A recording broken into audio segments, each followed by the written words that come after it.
Hi guys, let's quickly discuss about the inclusion bodies that are typically found in the prokaryotes, that is basically the bacteria. So they are basically what? They are basically reserve material storage granules which lie freely in the cytoplasm, and most importantly they are not surrounded by any biomembrane. तो हमें क्या याद रखना है, कौन कौन से storage granule याद रखने हैं? Carbohydrate storing, fat storing granule, protein storing granule and last but not the least phosphate storing granules. अब जो कार्बोहाइड्रेट को करेगा दैट इज सिंपल, वो क्या हो जाएगा? ग्लाइकोजन ग्रेन्यूल हो जाएगा।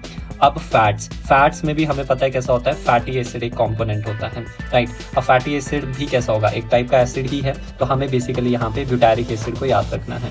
अब ब्यूटारिक एसिड को हम क्या बोल सकते हैं? ब्यूटरेट बोल सकते हैं। दैट्स वाई यहाँ पे पॉलीहाइड्रोक्सी ब्यूटरेट ग्रेन्यूल्स फॉर्म होंगे। Protein, P for cyanophycean granules. अब साइनोफाइसियन में हमें याद रखना है पी आ रहा है तो वो प्रोटीन स्टोरिंग होगा।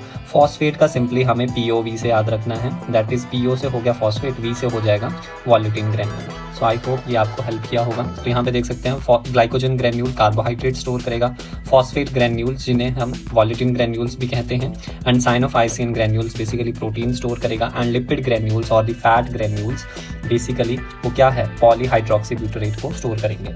One more structure that is typically found in the prokaryotes, basically it is known as the gas vacuole, and it is found only in the blue green algae and the photosynthetic bacteria.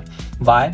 Because basically gas vacuole, as the name suggests, it is filled with air so that it can provide buoyancy to that typical bacteria so that it can perform the process of photosynthesis.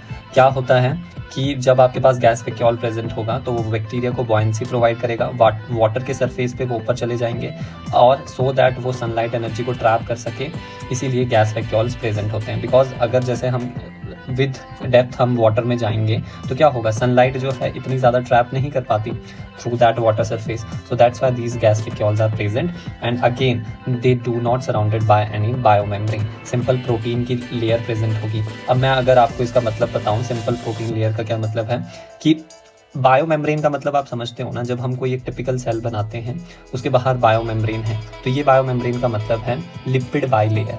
ऐसी lipid bilayer होगी और उसमें क्या होगी? Proteins present होगी, intrinsic as well as extrinsic. But prokaryotes के case में except for the plasma membrane के सिवाय कहीं पर भी आपको सेल ऑर्गेनेल्स में क्या होगा? बायोमेम्ब्रेन देखने को नहीं मिलेगी। So this is all about inclusion body and gas vacuole. For more such videos and concepts, do like, share and subscribe.